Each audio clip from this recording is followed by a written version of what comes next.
The harvest is ripe, but the laborers are few. Why did he use that word? God goes to extreme measures to bring the lost to himself. The greatest gift you will ever give this world is your intimacy with God. The Father, Son, and the Holy Spirit are all three inside of me. I've got the power right now. I think what Jesus really wants is people to go. I want to be the answer to Jesus' prayer request. Welcome to the Fuel for the Harvest podcast. When this gospel of the kingdom shall be preached in all the world, then shall the end come. Hey everyone, and welcome to this latest episode of Fuel for the Harvest. This is Charlie. And this is Nathan. We'll be your host for today. Thanks so much for joining once again this latest podcast. Hey, so, have you ever been on a mission trip before? I have. And, that was a weird way to start. But, long story short, I have discovered that when we go on mission trips, especially short-term mission trips, we have this mentality of everywhere we go, everything we do, we're always looking for what is God up to in this moment. So I remember the very first mission trip that I ever went on back in 2013. I was ready. I was sitting at the airport, and every single person that was walking by me I saw as a potential opportunity to share the good news of Jesus.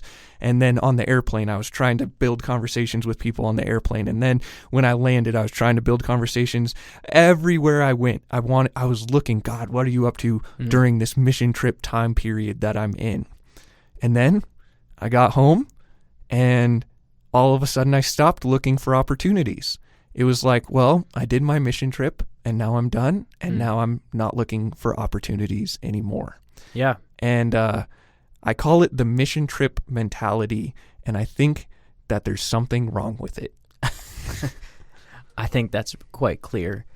I think what we're getting at is this mission trip mentality is we're on mission, and so our eyes are wide open to opportunities that we could engage to join where God's at work.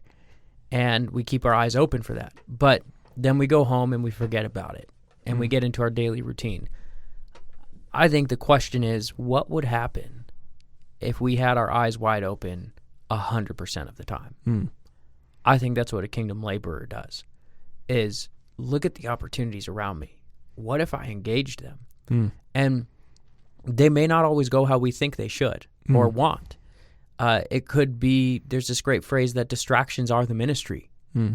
I think sometimes keeping our eyes wide open is taking hold of the opportunities, even if they're so-called distractions. Like, oh man, my car broke down.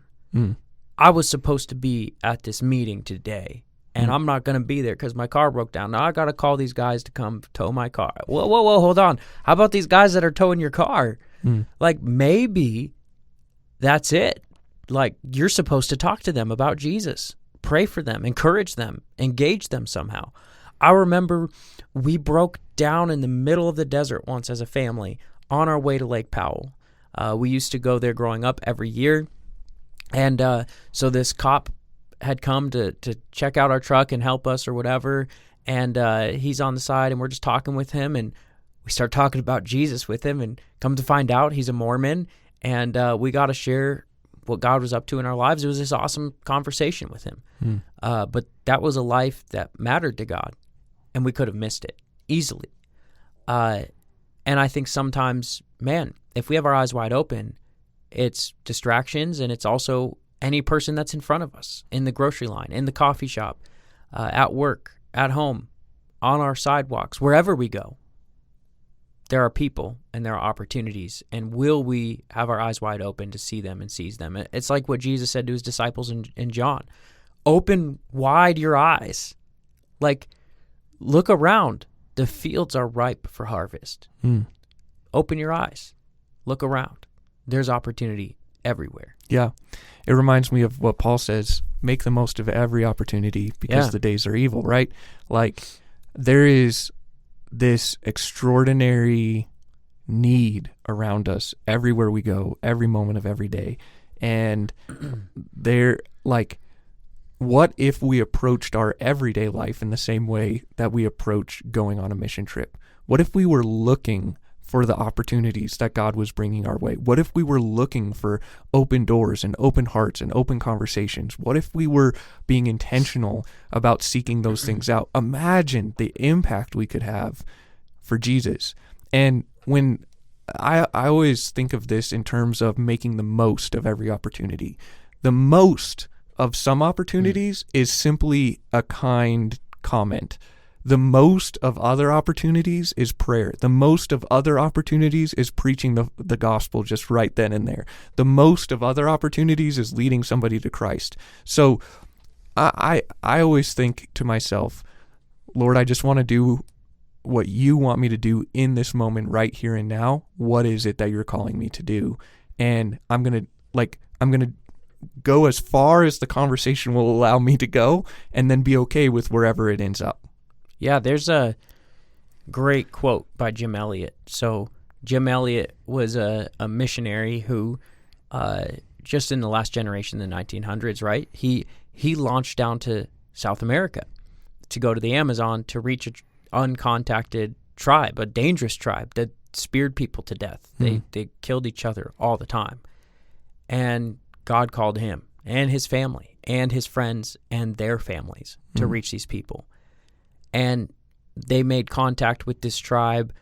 They would fly this yellow plane over them and drop gifts to try and create connection, and finally made contact with them, made a friend with somebody, got them in their plane, took them for a ride.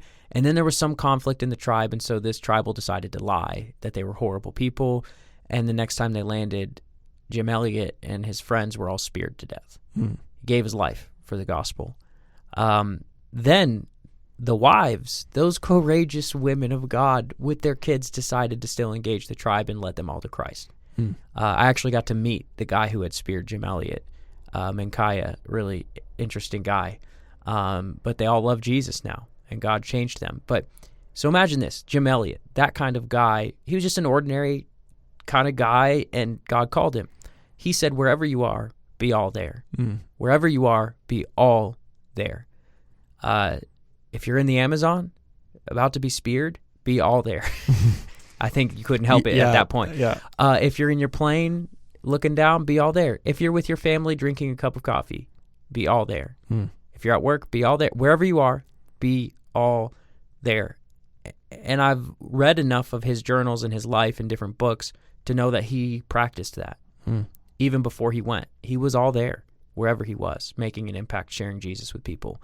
And it's what Paul said. There's another verse which is almost similar to what you said, because the days are evil, is a different one.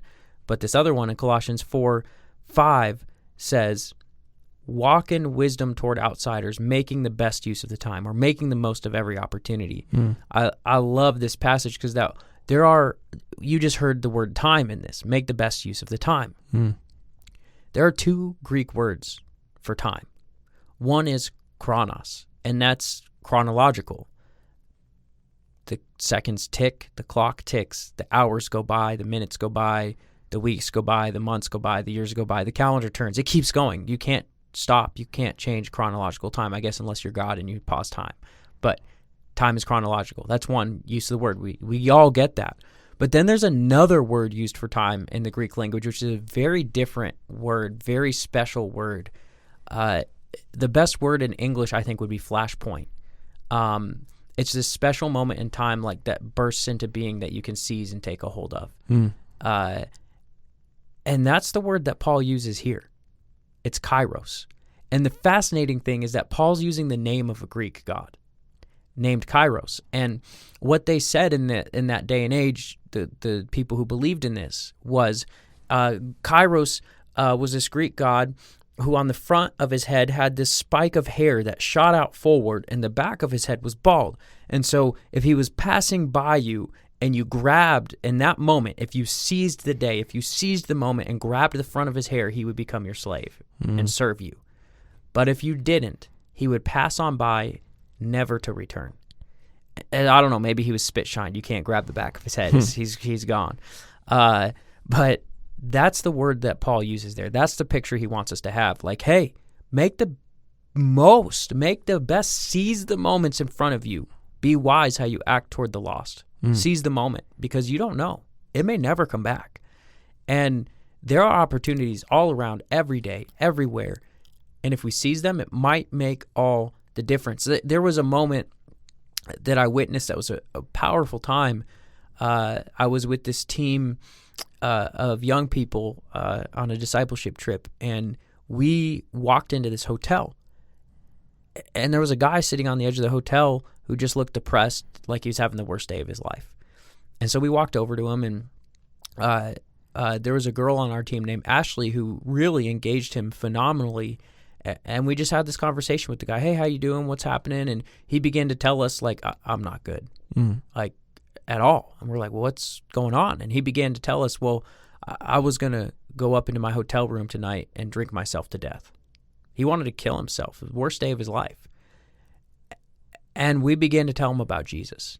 Hey, look, Jesus can change your life. He's changed our lives. And Ashley told him about her life, and she said, so Sean, what is it? You going to follow him? You want to believe? And he decided, he agreed to pray with us, to pray together. And years later, I had heard from him that he kept a rock in his pocket. And he said, hey, I keep this rock in my pocket from the hotel. I found this rock outside the front door, and I keep it there every day as a reminder of the day that my life was saved from committing suicide. That all happened because someone decided, hey, we're going to seize the moment. Absolutely. Like this team, they decided, this girl, 19-year-old girl, Ashley, decided, I'm going to seize the moment. I'm going to make the most of this opportunity that's in front of me. And it was an opportunity. This guy's depressed by himself sitting on the side of a hotel lobby. Like, that's an opportunity. Or I remember being in that hotel lobby the next morning. I was so fired up by that moment. Like, I noticed a guy sitting by himself. I went and sat with him that morning for breakfast and just started talking with him and asking him about his day and telling him about Jesus. Like, that was an opportunity. You never know where the opportunities are. They're everywhere. Absolutely. I mean, it can't be overstated. The opportunities are everywhere. Just like that passage in John that you mentioned, like the fields are ripe for harvest, and it's just a matter of making the most of those opportunities. So I'm thinking that we should talk about from here, like, what is it that prevents us from taking those steps? And I think one of the things that prevents us is a sense of what we've talked about in a previous episode, which is we're so burned out and so stressed out and so tired that we have no bandwidth to engage with the people around us. So instead of having eyes out for whatever God might be up to in any given moment, we're preoccupied with the task at hand. So we're thinking to ourselves, well, I have to get to this meeting. Like you said, the distractions are the ministry. I have to get to this meeting. I have to get here. I have to get here. I'm picking up my kids from soccer practice. I'm doing this. I'm doing that. Blah, blah, blah. Just numerous things that we have to do in a day. I think sometimes we're just too busy to make the most of every opportunity. We've scheduled ourselves out of engaging fully in the mission that God has put us here to do. I think sometimes we're just blind. Yeah. Like, we don't flip the switch to say, hey, open my eyes, look around, pause for a second. Is that person okay? Or I wonder how this person's doing. Or I wonder what God wants to do in this place. And just pausing for a second everywhere we go with every person to say, I wonder if there's an opportunity here. Yeah. And seeking that out. Opportunities don't open themselves up, Right. I've discovered, for anything in the kingdom. There's this great verse in Matthew, depending on the translation. The older Amplified has this translation specifically, but the kingdom is forcefully advancing, and forceful men lay hold of it. It's like, you got to take hold of it. Yeah. It's in front of you everywhere. Just like Paul said, make the most, like, seize the opportunity. If you don't, it will just pass by. Right. I think another one is that we feel ill-equipped. And if you're part of an older generation, that word might mean something different than if you're part of a younger generation. So I think for younger generations, that sense of being ill-equipped is I really don't have a firm grasp of how to engage somebody in a conversation. Like, even in like a normal everyday conversation, it can be challenging. Maybe you feel shy, maybe you have anxiety, whatever. It seems like every fourth kid that I meet has anxiety about being in social situations and stuff like that. So I know it's super, super common. For older generations, I think being ill-equipped feels like, well, what if they ask me a question that I don't know the answer to? Or what if they say something and I don't know how to react or what to do in that situation? And in both cases, I think that we just have to say, you know what? I'm not going to allow my fear of what might happen prevent me from making the most of this opportunity. And it's okay to not have all the answers, and it's okay to say, I'm not sure. Like, you know what? Just do the best you can. Let love tell you what to do. Like, I'm going to love God and love this person. And when you say let love tell you what to do, basically it's like loving people is not as complicated as we make it. Yeah. Like it can be costly and difficult, but you know in your heart what needs to happen. You allow yourself to discover what is needed in any given situation, whether that's just a listening ear, or maybe that's you need to buy them a meal or a coffee or whatever. I mean, like it's more internal to us. It's more natural to us than maybe we think. Yeah. I think another thing that prevents us is a sense of, what if something actually happens here? I had this high school teacher who said, why do you think guys are so afraid of asking girls out? And everybody was like, well, they're afraid of being rejected. He's like, well, maybe. I think that more often than not, they're afraid that their girl's going to say yes, and then they're going to be on the hook to do something about it. I never felt that way. I never even thought. You really think that's true? Oh, I do. I never once felt that way. I was just afraid of the rejection. Yeah. I think on one hand, there of course is the rejection, and that applies to this situation as well, right? There's rejection on one hand, but on the other hand, there's like, well, what if this person like what if something happens and like now I'm on the hook to like disciple this person and engage this person? And let me just tell you, in both cases, that's the easy part for me. There's I'm like, even in that, I'm afraid of the rejection more. In both cases, there is joy. Yeah. There's joy in like even someone angrily rejecting you because you got to experience what it means to follow Jesus. And there's joy in watching someone decide to follow joy that you've never experienced before in watching somebody decide to follow Jesus if you've never watched someone, or if you've never led somebody to Christ. It's this amazing, life-giving, it's kind of like a drug a little bit. Like, you're like, man, I want to feel that again. Yeah, it's true. I think that really does cover why we miss these moments, why we don't seize them. We don't know, man. Like, you're right. The joy, the impact, it's so worth it. And Jesus is worthy of it. And why would we not?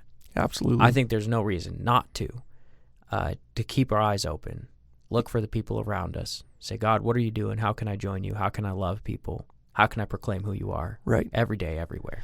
And I think it comes down to having this uber awareness of God's presence with us. Like, you plus Jesus is a toothpick duct tape to a lead pipe. Anything is possible when you have You're the Jesus. toothpick, by the way. Yeah. And he's Jesus the lead is pipe. the lead pipe. It's you're not going to be bent or broken when you have Jesus with you.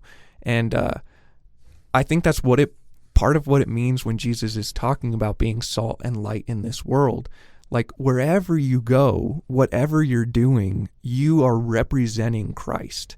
Your hands, your feet, your words, your actions, everything about you is representing Christ, and it should be representing Christ. And hopefully what you'll discover is that the more you represent Christ, the more you just let yourself love other people and care for other people and see other people and engage with other people, the more you're going to see opportunities to see people decide to follow Jesus.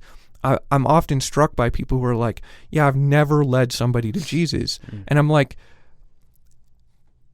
okay, there's dozens of possible reasons for that, but I suspect that a reason at the top of the list is that they're simply ignoring the opportunities that are right in their face every single day. Yeah, I think it comes down simply to see beyond our clicking minutes and seize the moments God has for us. And we could overcomplicate it, but it's really not that complex. Open your eyes, look at the people around you, and say, how can I show or share Jesus? That's it. And seek to do that, and do it with a mighty amount of prayer under your breath. Yeah. And don't ever neglect to recognize that Jesus is the one doing the heavy lifting. Like, he's the one who can change somebody's heart. And it's his burden that's light, that we talked about recently on another episode as well. His burden that's light. I often find myself praying two prayers. One is a prayer that the president of our ministry often encourages others to pray, which is, I can do all things through Christ who gives me strength. Call it the 10-finger prayer. And the second is, if you're like, why is that a 10-finger prayer? There's because 10 words. I can do all things through Christ who strengthens me. 10 words. Yeah. The second prayer that I often find myself praying is, Lord, please do the heavy lifting that I can't possibly do. Like, I know that I'm not God's gift to humanity. I don't know what to say in every situation. Can you please give me wisdom in this moment? Can you please help me to know what to say, what not to say? Can you please be at work in the heart of the person that I'm about to engage with, to open them up and maybe even have them ask me a question about Jesus? How great would that be? That I don't even have to start the conversation. They start the conversation. How amazing. Yep. And at the same time with that, I believe it is our job to start the conversation. Oh, yeah, of course. I always love when others do, but we can't use that as an excuse to not engage. Yeah. I always find myself praying, Lord, use me, and Lord, please show up. Yeah. Lord, use me, work through me, and please show up. I'll be sitting with somebody sometimes praying like, God, please show up. Please show up. Please do it. And he does. Oh, yeah. And he changes lives, and it's exciting. It is. It's very exciting to be a part of it. Well, let's keep getting after it for the kingdom, seizing the moments in front of us, making the most of the time, making the most of the opportunity, being wise, how we act among those who don't know Jesus. Thank you guys for joining this episode of Fuel for the Harvest. God bless you, and see you next time.